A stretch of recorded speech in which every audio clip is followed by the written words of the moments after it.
Hey everybody, welcome to part two of the Halloween edition. This next one is something of a cult classic. If you've read it, you either hate it or you love it. There's not really a whole lot of in between. I'm going to read from House of Leaves by Mark Z. Danielewski. Um, it took me a while to really begin reading this because if you crack it open halfway through, you'll see that Danielewski really plays with format in some very strange ways, and they don't make much sense when you look at them out of context, but sometimes even in context, they can be really confusing. But in many ways, the way the format is laid out on the page in later parts of the book follows the format of the story, and it's hard to put that into words without giving you the visual, but I don't want to do that because you can find those images online. Um, it's also hard to really distill this book down into a single plot line because it's not just a single plot line, but at its heart, um, what I'll read is just the inside flap because that'll be the best and most succinct way of letting you know what you're in for. Years ago, when House of Leaves was first being passed around, it was nothing more than a badly bundled heap of paper, parts of which would occasionally surface on the internet. No one could have anticipated the small but devoted following this terrifying story would soon command.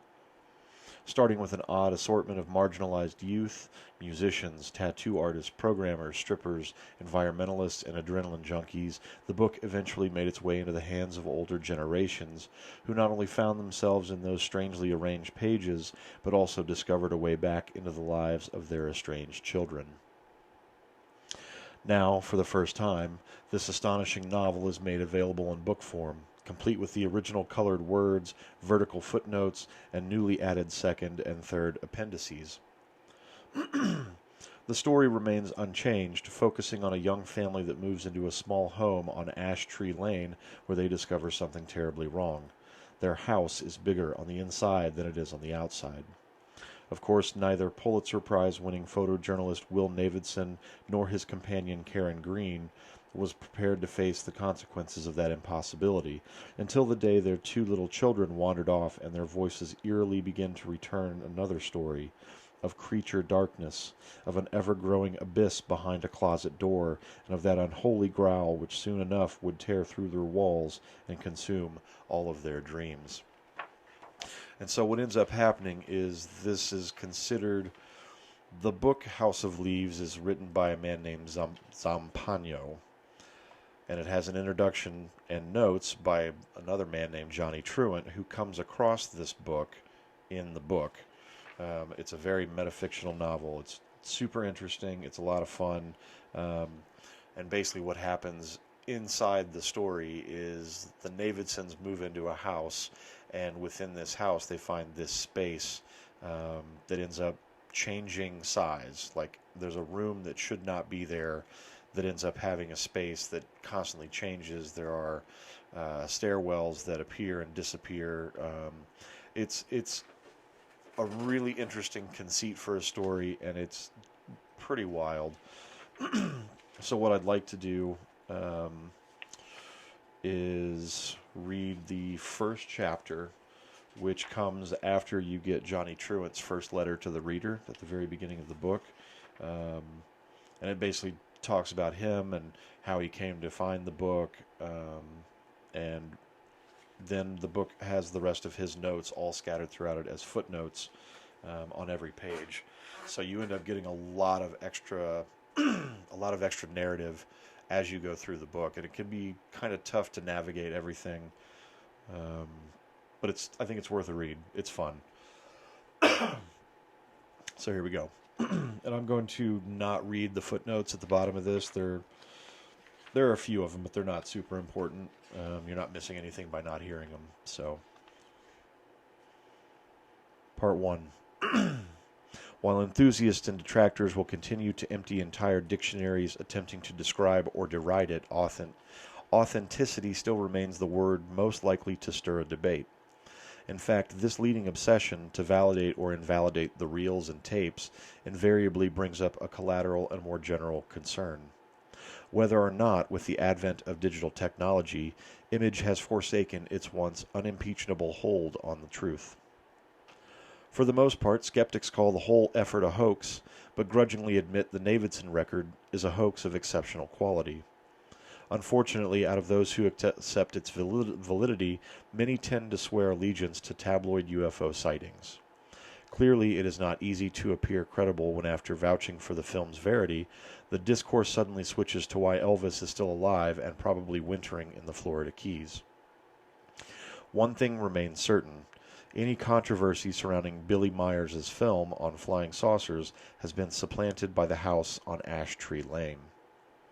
Though many continue to devote substantial time and energy to the antinomies of fact or fiction, representation or artifice, document or prank, as of late the more interesting material dwells exclusively on the interpretation of events within the film.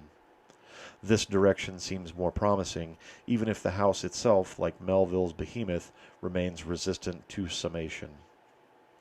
Much like its subject, the Davidson record itself is also uneasily contained, whether by category or lection. If finally catalogued as a Gothic tale, contemporary urban folk myth, or merely a ghost story, as some have called it, the documentary will still sooner or later slip the limits of any one of those genres. Too many important things in the Davidson record jut out past the borders. Where one might expect horror, the supernatural, or traditional paroxysms of dread and fear, one discovers disturbing sadness, a sequence on radioactive isotopes, or even laughter over a Simpsons episode. In the 17th century, England's greatest topographer of worlds satanic and divine warned that hell was nothing less than regions of sorrow, doleful shades where peace and rest can never dwell, hope never comes that comes to all. Thus echoing the words copied down by hell's most famous tourist, Danielewski. I'm not even going to try to read that, it's in Latin. Sorry. Even today, many people still feel the Davidson record, in spite of all its existential refinements and contemporary allusions, continues to reflect those exact sentiments. In fact, a few eager intellectuals have already begun to treat the film as a warning in and of itself, perfectly suited for hanging whole above the gates of such schools as architectonics, Popomo, consequentialism, neoplasticism, phenomenology, information theory, Marxism, biosemiotics, to say nothing of psychology, medicine, New Age spirituality, art, and even neo-minimalism. Will Davidson, however, remains stalwart in his insistence that his documentary should be taken literally. As he himself says, all this, don't take it as anything else but this, and if one day you find yourself passing by that house, don't stop, don't slow down, just keep going. There's nothing there. Beware. Considering how the film ends, it is not surprising that more than a handful of people have decided to heed his advice. The Davidson record did not first appear as it does today. Nearly 7 years ago, what surfaced was the 5.5-minute hallway, a 5.5-minute optical illusion barely exceeding the abilities of any NYU film school graduate. The problem, of course, was the accompanying statement that claimed all of it was true. In one continuous shot, Davidson, whom we never actually see, momentarily focuses on a doorway on the north wall of his living room before climbing outside of the house through a window to the east of that door, where he trips slightly in the flower bed, redirects the camera from the ground to the exterior white clapboard, then moves right, crawling back inside the house through a second window, this time to the west of that door, where we hear him grunt slightly as he knocks his head on the sill, eliciting light laughter from those in the room, presumably Karen, his brother Tom, and his friend Billy Reston. Though, like Davidson, they too never appear on camera, before finally returning us to the starting point, thus completely circling the doorway, and so proving beyond a shadow of a doubt that insulation or siding is the only possible thing this doorway could lead to, which is when all laughter stops, as Davidson's hand appears in frame and pulls open the door, revealing a narrow black hallway at least 10 feet long, prompting Davidson to reinvestigate, once again leading us on another circumambulation of this strange passageway, climbing in and out of the windows, pointing the camera to where the hallway should extend, but finding nothing more than his own backyard. No 10-foot protuberance, just rose bushes, a muddy dart gun, and the translucent summer air. In essence, an exercise in disbelief which, despite his best intentions, still takes Davidson back inside to that impossible hallway. Until, as the camera begins to move closer, threatening this time to actually enter it. Karen snaps, "Don't you go in there again, Navi." To which Tom adds, "Yeah, not such a hot idea." Thus arresting Davidson at the threshold, though he still puts his hand inside, finally retracting and inspecting it as if by seeing alone there might be something more to feel. Reston, wanting to know if in fact his friend does sense something different, and Davidson providing the matter-of-fact answer which also serves as the conclusion, however abrupt, to this bizarre short. It's freezing in there.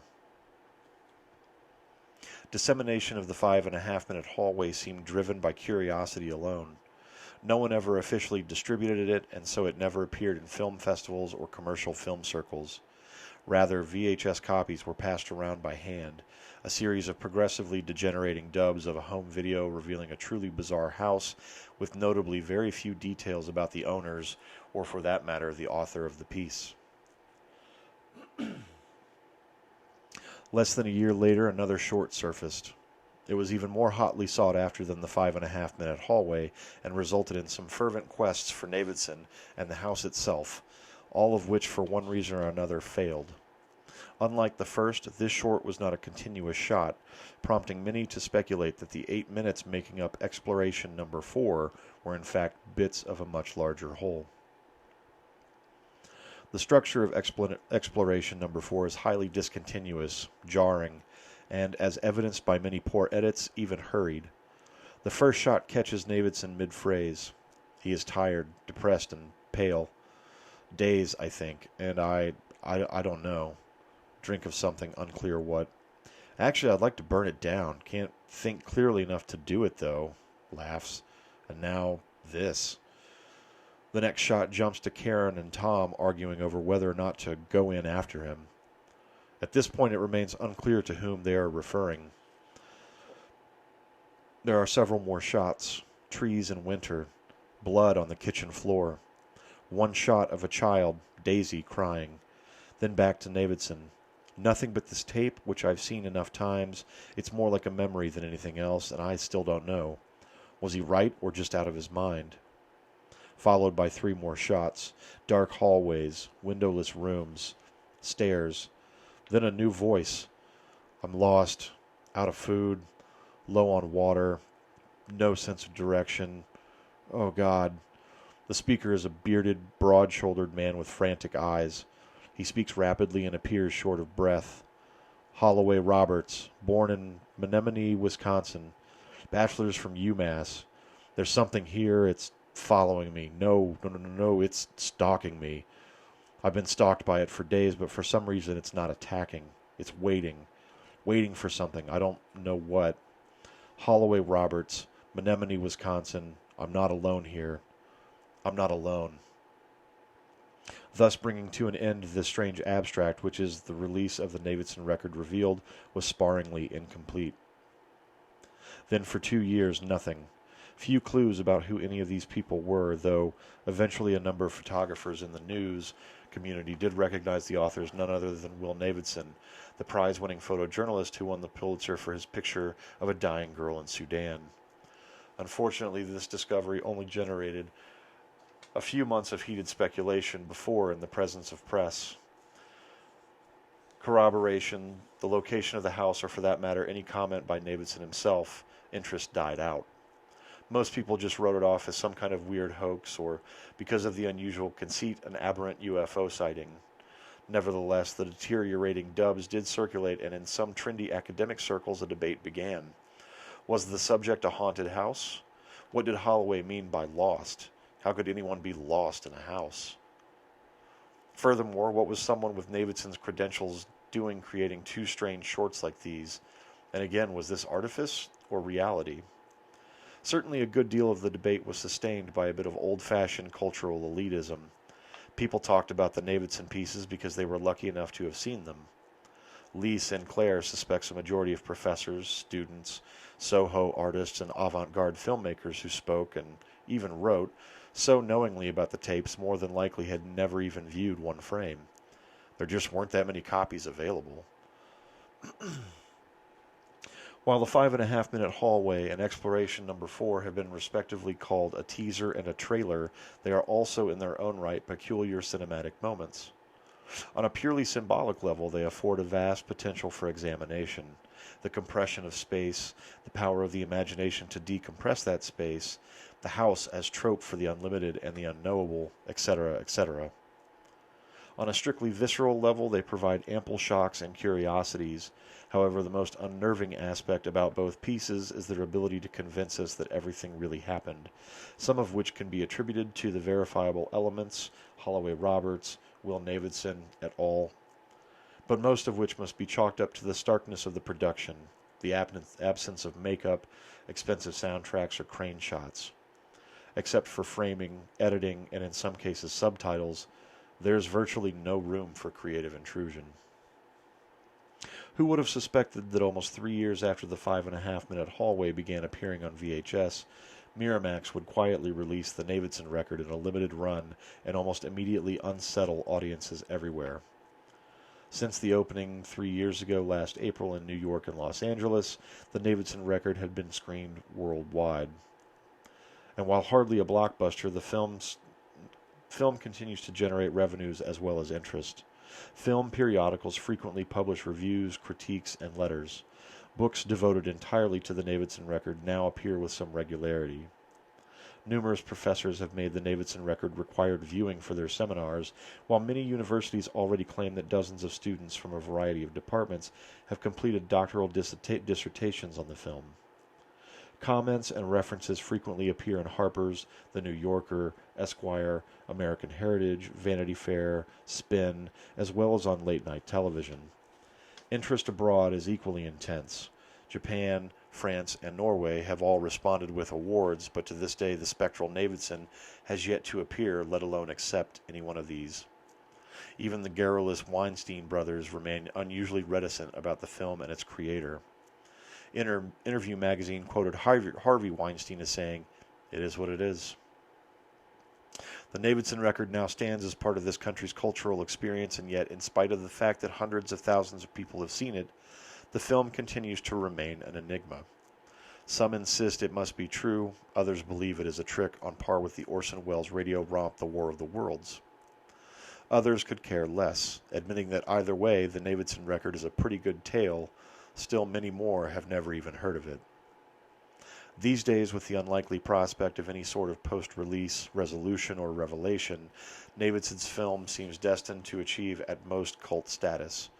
Good storytelling alone will guarantee a healthy sliver of popularity in the years to come, but its inherent strangeness will permanently bar it from any mainstream interest. So what's interesting about this book is that it opens with a kind of a more scholarly tone, breaking down both the video that Navidson creates and the texts that follow. But the book itself is primarily a work of fiction and is treated like a work of fiction by following the Navidson family in their exploration of this room in this house that they move into. Like I said, the book's not for everybody, and it can be a pretty tough read. It can be a slog for people who are not used to reading more experimental fiction, especially due to the fact that a lot of the formatting is pretty jacked up.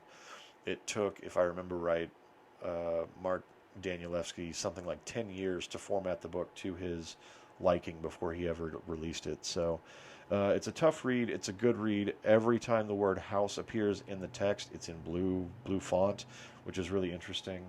There are some extra pieces of content in the back of the book that are referenced in the footnotes of the book, and they are not to be missed. They are super fascinating.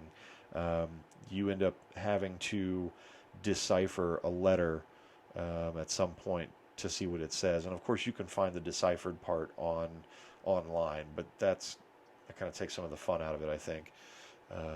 Anyway, it's a good book. It's a lot like a puzzle.